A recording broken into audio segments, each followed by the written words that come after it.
Well, thank you, Todd, because I'm trying to get this message out every way I possibly can. Frankly, we're a little scared because we're so far behind.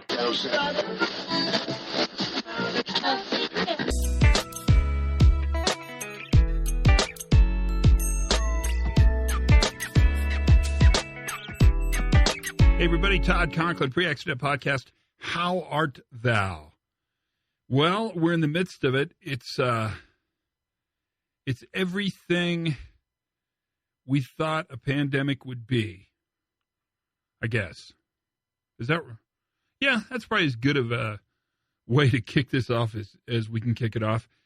It's now at the point where the idea of what happens next, the bounce back idea, the restoration part of this discussion, which is something that I've been thinking about a lot and putting together a bunch of information, probably some kind of workshop. And I'm working on this current book that actually started well before the pandemic, but when the worst thing happens kind of thing.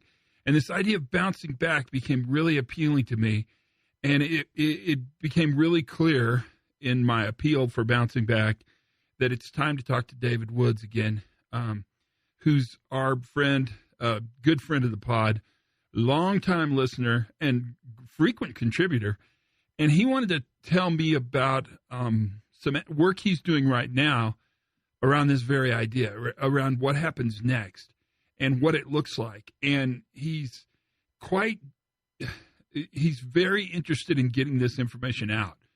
So feel free to pass this pod on to anyone you need to. But more importantly, that's probably important, but as importantly, that's a better way to put that, listen carefully to the thought he's put into this and how he talks about really the four actions. He talks about resilience in a way that we all should be listening. Resilience is the ability to do something. It's an ability to have action. It's capacity to act. And that's what David talks about in great detail today. I'm so pleased to get to share this pod with you. I think it's one that you'll find quite important. It's not quite important. It's very important to what we want to do. So listen carefully to what this has to say. See what you think. I'm curious as can be where you are in this one. So without further ado, this is the pod for today. This is Dr. David Woods, and he's going to talk to you about what's next. Listen carefully, and there's tons of supplemental information in the pod notes. So look away and see what you come up with. We'll talk more at the backside of this. Here's David. Tell me about this new article that you've got coming out, the 4 action capabilities. That's going to be profoundly important to people as they move ahead. Because I'm seeing this, there's probably not a chance to hit Command Z, erase the past, and start from where you were. There's no question the world's going to be a different place. Well, we're seeing more and more people being concerned about what happens next as outbreaks peak and hopefully start subsiding substantially, in particular in terms of their impact on healthcare facilities, and areas where intensive care units and hospitals can get slammed with large numbers of seriously ill patients. Well, it's important for us to go through some of the key findings in our most recent work, and I want to note that my co-authors in putting this together are Tom Seeger at Arizona State University and Dave Alderson at the Naval Postgraduate School. And so when will it be safe to resume normal activities is a question people ask. And we're starting to see people start to respond and outline certain criteria. But in order to understand moving forward, sometimes we like to say bouncing forward. The first thing we have to correct is an unfortunate metaphor that makes people feel like this is a storm. And that if we just hunker down and endure the storm, it will pass us by and we are able to go back outside and resume our activities. Maybe there's some cleanup and some repairs to be done, but then things continue. But when we've studied what makes systems resilient, the key thing, as my colleague in this, Eric Holnagel, has said for 15 years of building resilience engineering, it's about your ability to do things. Resilience is about doing stuff. It's not having something. It's not about having enough masks or having enough ventilators. It's the ability to do something. In this situation, we have to remember this is not an extreme like but rather we're dealing with something that is where human act is part of the storm. The virus resides in people. It's about physiology and disease processes. It's carried by human beings and transmitted among people in terms of our activities. So it connects to the way that we have access to healthcare. And it affects our economic, our social interactions. So all different kinds of human activity are caught up in the challenge that the COVID-19 virus represents. So when you recognize that resilience is about building, sustaining the capabilities to act, right? Then the question is, what do we need to be able to do in order to relax restrictions that are in place? Well, the first thing, and at first blush, these four things we're going to bring up are going to sound straightforward, sound conventional. They're going to sound similar to things that are starting to appear. But when you put it in this frame of action capability, it starts to take on a different meaning. So the first one, we pose these as questions. Can we carry out the test, track, isolate, best response to controlling outbreaks, infectious disease outbreaks, as new cases emerge and could become new hotspots? Can you test, track, and isolate? That's what we know. Test people suspected for the infection, track their recent contacts, isolate anyone potentially exposed. This is most effective and from a public health point of view, and it's the most economically efficient. And our current situation in the U.S. is mostly a function of our inability to carry out this fundamental approach. Right? Instead, all we can do is restrict activity and shelter in place. So what do we need to be able to do? Well, interestingly, we can resume normal activities to some degree because we'll get a chance to do a do-over. We get to try again. We blew it the first time. And so our ability to relax or target social isolation kinds of things comes if we can now start to carry out this most effective of actions to stop outbreaks with the least economic impact.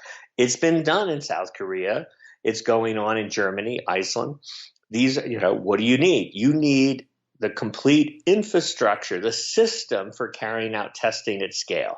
You need a surveillance and rapid action system that requires mobilizing lots of people. It's not just the number of tests, right? But it's building a system for carrying that one out. So that's number one. Okay? Okay. Number two,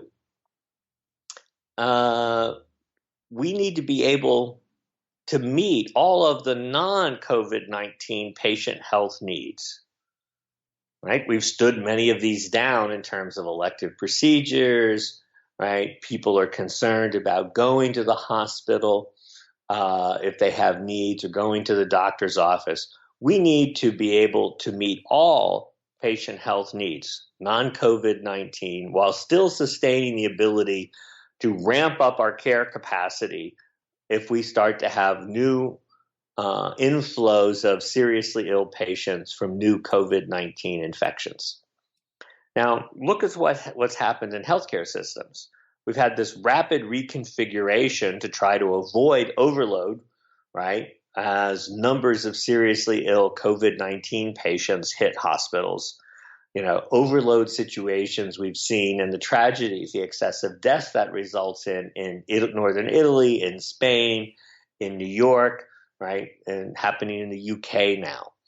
our delayed response, our inability to anticipate and intervene effectively has slammed hospitals. And so everybody's been adapting and reconfiguring their intake, trying to reduce transmission from COVID-19 to others in the hospital, creating two different tracks for COVID-19 infections versus non-COVID patients. So we've been rapidly reconfiguring and reprioritizing, right? Learning how to better take care of COVID-19 infections that produce seriously respiratory illness, and relaxing some other things. We need to stop deferring other stuff. We need to provide health care to all, not just COVID-19. So that means something dramatic has to happen. We have to reconfigure our healthcare system, right? We have to take care of that, start working down that backlog of other needs. We have to be still ready to treat new inflows of COVID-19 positive patients. We have to sustain the special operational constraints imposed by COVID-19 patients. We need to take advantage of the innovations that were introduced in order to cope with the outbreak, right? We have new ability to interact with patients through telehealth mechanisms that have been set up. And this requires flexibility, another round of flexibility and reconfiguration of the healthcare systems that were under stress before COVID-19 hit, and of course been under super degrees of stress in order to compensate for the surge of patients. Now, there's a couple prerequisites for that reconfiguration of healthcare delivery to all. We have to reestablish the standards for protecting healthcare workers. So we have to meet the higher burn rate of protective gear for the post-COVID-19 world. And where is that supply chain and how to get that working again to produce that higher flow of protective gear, right? Notice again, right, as we run through these, it's about a system. It's reconfiguring systems to work at scale.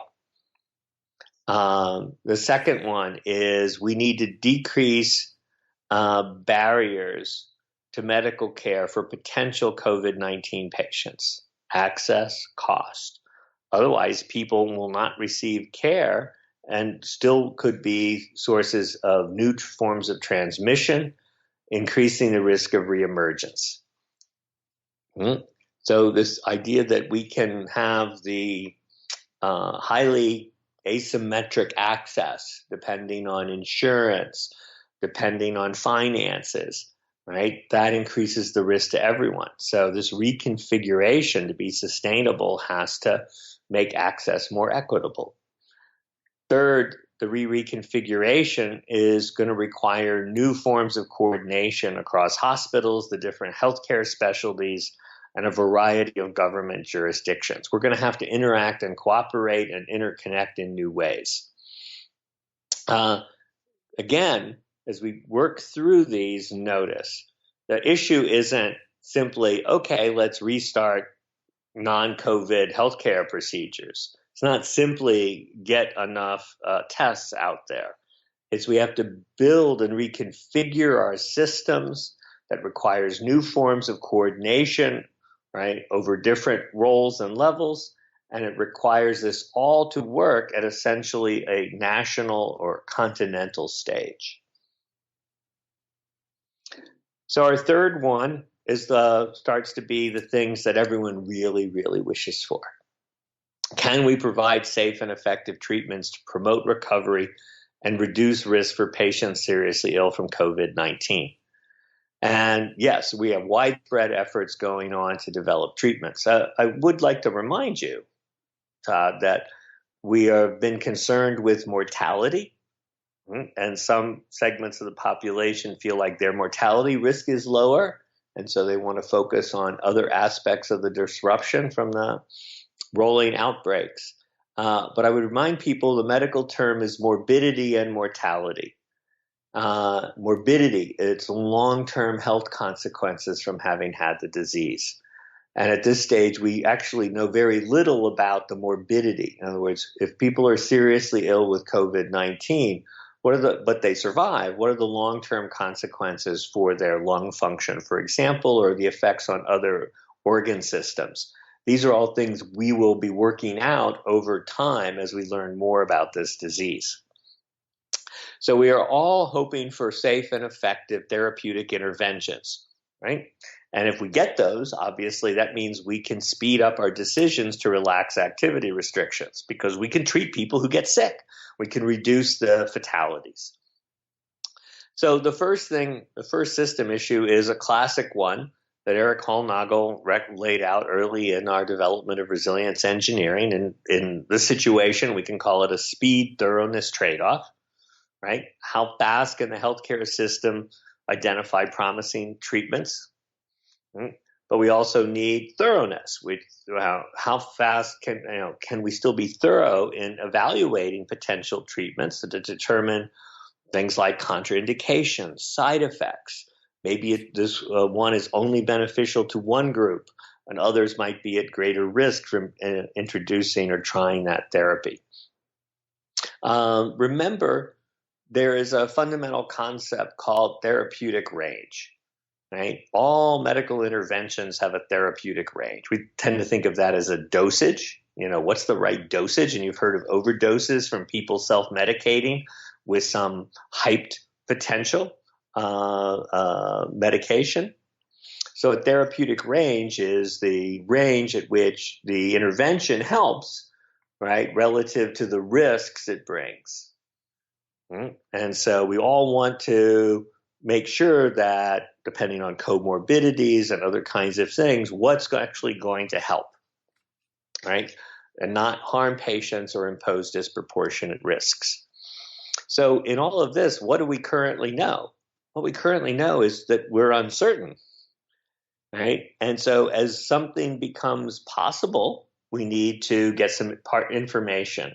Well, maybe that will show it has some more promise, and we have to gather more information and share that information in order. But we have to also be flexible to recognize that we have to change course as evidence builds up about how these treatments will work in practice and where it adds risks and when those risks outweigh the potential therapeutic benefits.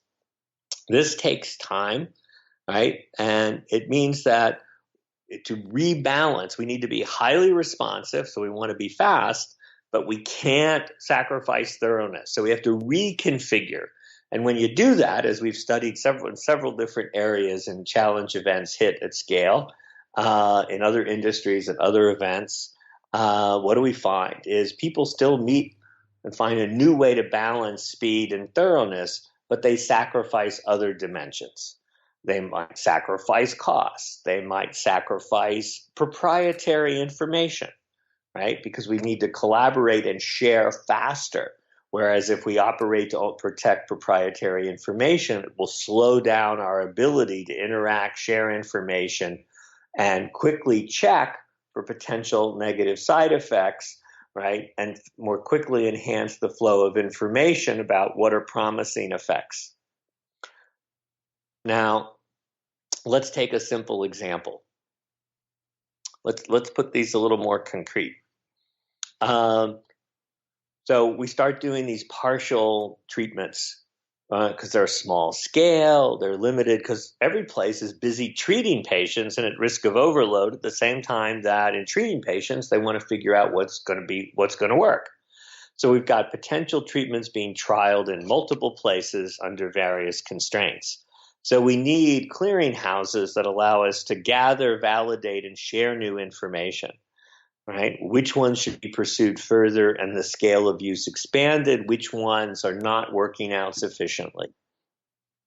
Where are those clearinghouses? Again, what do we see? We see new reconfigurations of relationships. We need to create systems, and we need these to start operating, right, at with larger connections over space, over the whole length of the country.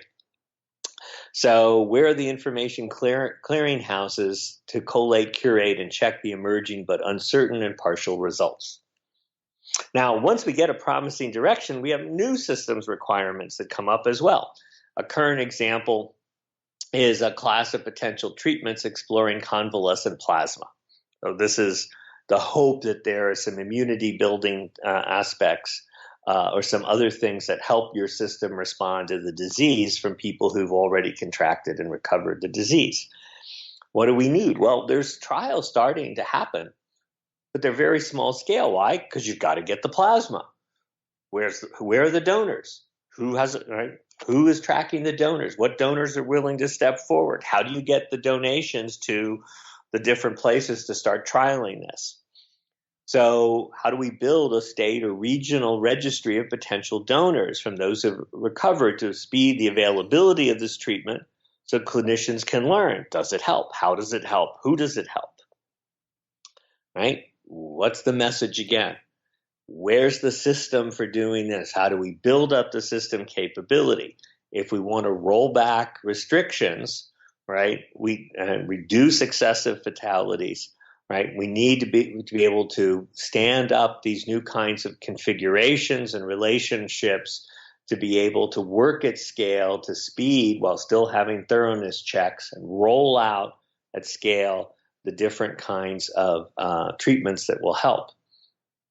Now, so I spent some time on the third one because it covers many of the same factors that play out on the fourth one. So the third one is about the ability to create treatments, reduce excess mortality. Therefore, we can relax restrictions on other activities. So the fourth one is, have we created the ability to assess immunity or build immunity in the population through antibody testing and vaccines?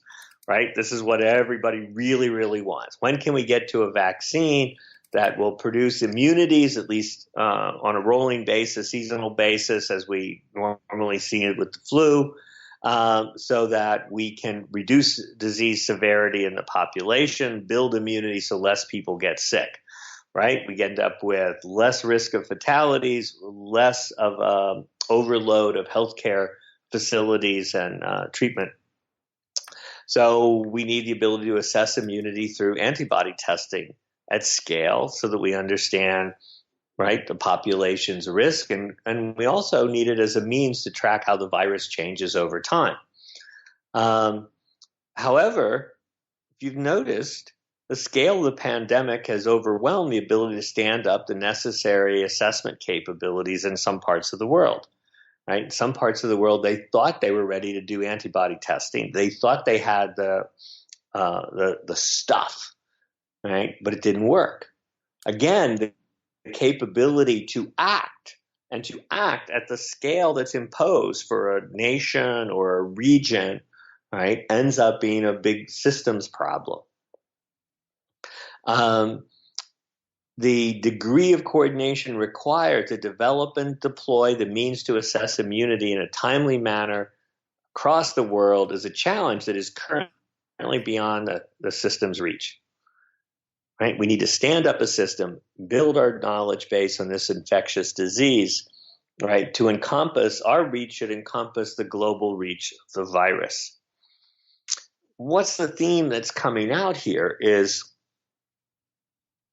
we really are not very far along on actually standing up systems that have the reach, have the action capability, with the reach to really tackle the different aspects that the rolling series of outbreaks has created and the challenges that flow from that for our societies. We are just beginning to stand up these capabilities. The next piece we want to be working on is how do we translate these issues into strategic actions to start to stand up these system capabilities, to stand up the new relationships. So what does this mean for us? We naturally ask, right, as the initial outbreaks subside, when can our area move forward, restarting normal life activities while preventing recurrence of hotspots or second waves? right? If we can employ, right, the best method to counter infectious disease outbreaks, we can restart more activities because we can cut off emergence of new hotspots, right? We can resume normal human activities to the degree that we can first restart normal healthcare activities. If we can't restart the healthcare system to care for both COVID positive and regular healthcare patients, we're not going to get very far in restarting other aspects of normal human life.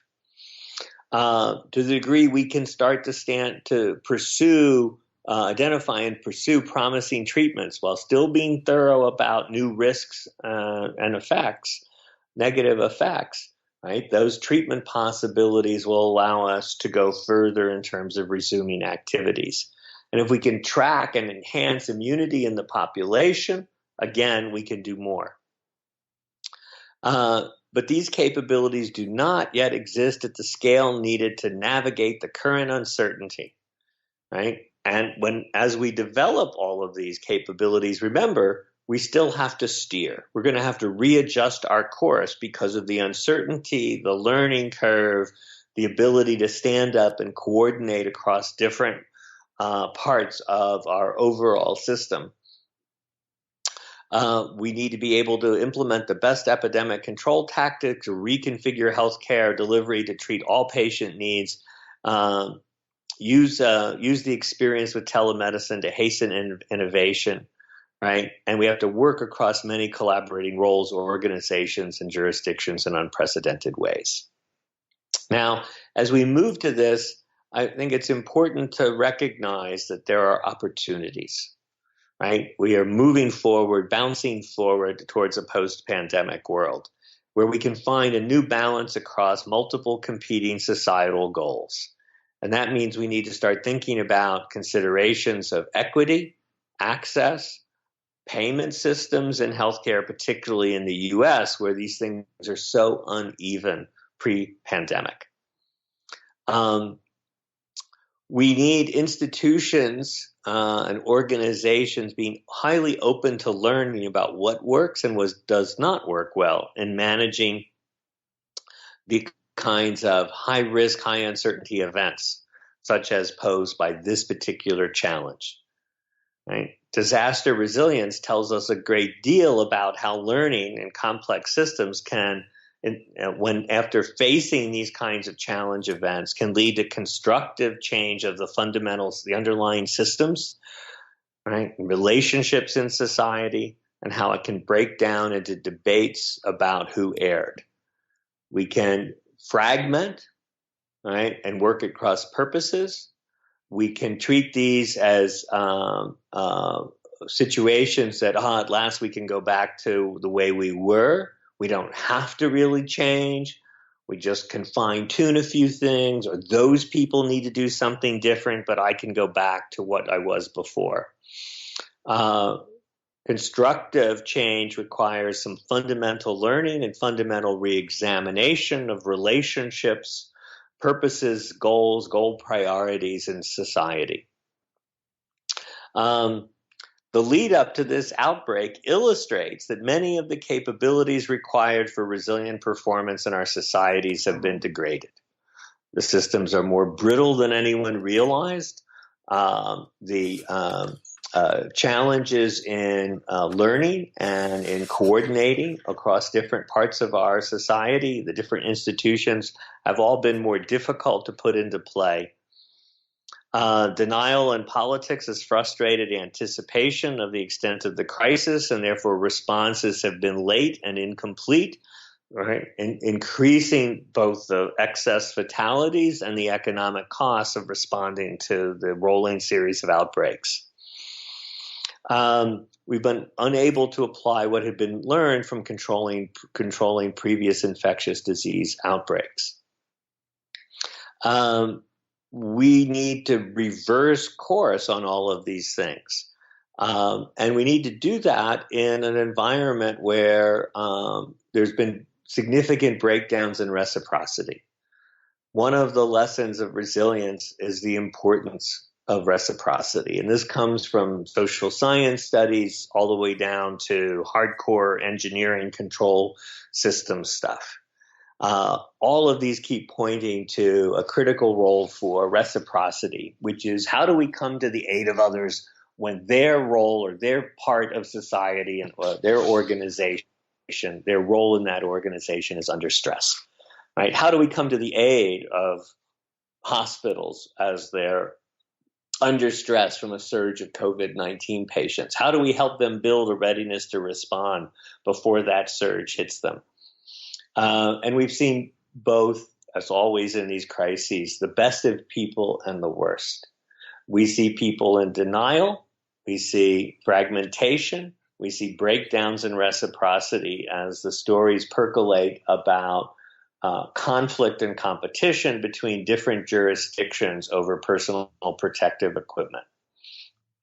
The ability to re-engage reciprocity, right? Now, to build on the areas where reciprocity is in action. Where do we see that most? We see that in the communication between different parts of the healthcare system, where critical care doctors are sharing information horizontally all over the world, trying to fill each other in on what they're seeing, what they're trying, what works, what doesn't work. You see this, for example, in stories that they've learned that they can reduce their reliance on ventilators because they're learning more about the unusual presentation of this particular respiratory disease. It combines elements that would normally occur separately in patients, requiring them to reconfigure and rethink some of the standard options they would utilize to try to support these patients' breathing. And the simple example is the use of prone position. So as these patients get hypoxic, right, there's less oxygen transfer at the fundamental gas transfer point in the lung to bloodstream. And so they're able to breathe for themselves. They have the energy and the capability to breathe, but they're not getting the right level of oxygen transfer, so their oxygen level in their bloods is down. Normally, that leads to rapid intubation and control and ventilation to manage the lungs for the patient. What they're starting to discuss, some people are thinking that, wait a minute, we can help people to breathe on their own longer, and they're trying different techniques. A remarkably simple one is to simply have the patient lie prone. So they start adapting a variety of physical equipment to make it easier for patients to turn over, lie prone, and they see temporary recovery in O2 sat levels. So relatively simple things are playing out. A nice little example, right, of that learning and adaptation is fundamental at all levels of society in responding to this. So as we move forward, we're going to continue to work on laying out some of the strategic interventions that can be used to build these action capabilities because we're lagging behind. That's been the story of the pandemic so far, right? A lot of jurisdictions are lagging behind in the different aspects of building the appropriate action capabilities.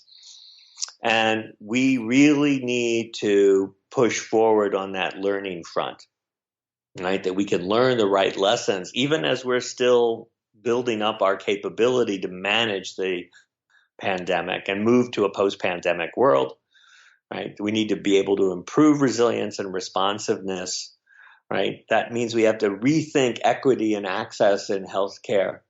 We need to reorganize different parts of society to support our ability to manage in the face of infectious diseases, and not simply this one, right? And how society has to come together, right, as we face the potential emergence of other new forms of widespread crises that engulf many of the different jurisdictions and activities that have been shown to be brittle and have trouble adapting to change in the current circumstances. It's quite remarkable. I really can see now why you're choosing to use the words bouncing forward. The world is going to be different, and the key thing is this: how do we orient so that we have constructive change that addresses a variety of problem areas, rebalance some kinds of goal conflicts. There'll be some reprioritization on what we're willing to sacrifice when. I think it's important to realize that we're not in a Sophie's Choice, referring to that old movie about the Holocaust, right? It's not we either let a variety of ill patients die in order to save the consequences from the shutdown of economic activity, right? The lessons of our studies and understanding of resilience in the face of a variety of kinds of crisis points in exactly the opposite direction, right? That success depends on solidarity. It depends on cooperation across roles, coordination across different activities, reciprocity as we all struggle. Stepping up for each other, right, turns out to be important. We can think of this as maybe a social good, but that's what the technical results, right, the hard science results on how resilience is built, how adaptive capacity is built to generate resilient performance when challenges and crises arise. Right, we need to move in that direction, despite the fact that we can end up with denial, we can end up with retreat, we can end up with fragmentation, we can end up with exploitation as some parties defect from a cooperative approach, from solidarity and reciprocity, all right, and simply try to gain a selfish advantage in the short run.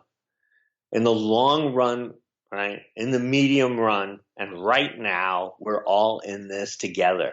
And that we get out of it the best and the fastest towards a new future, right, the more we work together. Bouncing back. Because restart feels wrong to me because we never really stopped. Bouncing forward is probably the most appropriate thing I can think of because it builds that bridge between having the crises, being surprised, failure of anticipation, et cetera, to learning and moving forward. Everything's going to boil down to learning. Learning's everything. And the key is your organization has to be smart enough to know that you don't know. Because knowing that you don't know allows you the opportunity to learn. And this is a big fat slap in the don't know face. Special thanks to David Woods for helping and for you for listening to this podcast. Take care of yourself, please. And let's start talking about what it looks like to bounce forward. That's going to be key to us.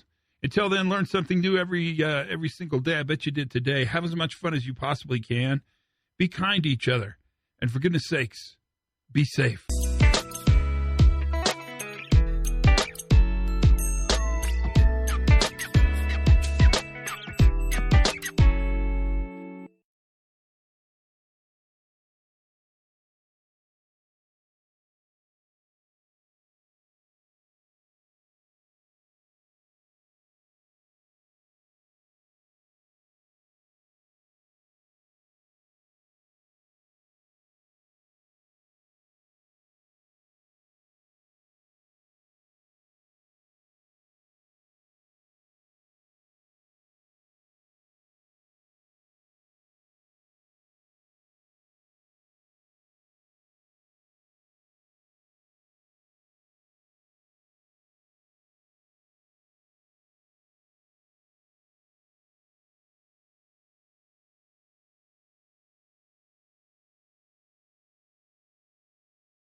good podcast. I got a bunch of good stuff out of this. I'm going to roll with this. This is good.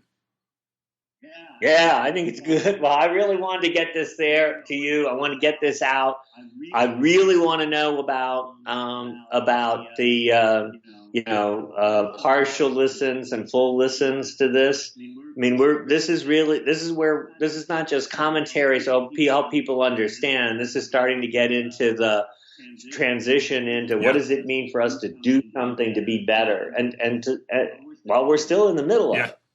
Yeah, I'll put I'll talk to Jay and get the tracking on this all set up. So that's good. The last one, the one from last week, it's at Jay just told me it's at 9,600 full downloads. You're kidding. Wow. 9,600. Yeah. Well, let's hope this one goes big. It will. And whatever you can do to promote this, and we're going to work and see what we can do in the next week or so to come up with the follow-up paper on turning this into a strategic action plan. Excellent. And I don't know what that'll go. I mean, it's easy for us to be a little too abstract, or you're either so concrete it's stand up this registry, right, which they kind of know they need to do. I mean, some of the people in the system kind of know you need to do that. And us telling them you need to stand up this registry as an example on the plasma case doesn't tell them how to do it. They're like, yeah, thanks. Okay, yeah, I didn't realize I should get going on that. How do I get going on that? What do I do next? Yeah. And who do we go to and stuff? So we started talking about this, and I don't know. I want to my team, these colleagues and I. They asked, well, we started talking about how to plan this today, and I said I have the title. What would George Marshall do? That's perfect. That's perfect. And they're like, well, maybe, but the problem is most people in society don't know who George Marshall was. It's time to learn. Well, it is a good one. And the irony is we think of it as George Marshall in post-Europe Reconstruction. But part of Marshall was was how he set up the U.S. military to go into World War II before we were in World War II. And you'll just as a teaser, if I get this together, if this becomes part of it, is because we can't say this in the strategic steps based on Marshall, but the first thing he did was fire all the generals. Right, and I mean that's exaggerating, but only because he did it. More. He didn't just fire the generals, but basically he rolled out all the old generals and brought in new people. And the reason was he had any bias or thought these guys were bad. He just thought they wouldn't learn fast enough because they had too much experience. This was going to be different. He knew one thing, that he didn't know what was going to be valuable, and that he'd better learn fast. And he figured people with less baggage would learn faster than people who had lots of experience, because the experience wouldn't transfer directly to the new situation. And in fact, that was and I have to find the quote, but that was the quote from the Allies, that they were amazed while the Americans made some initial missteps by not listening to the others, how they, quote, rocketed past people in learning and innovation on how to fight the war in new ways that were effective, and that they were they really were what business organizations give lip service to about learning organizations.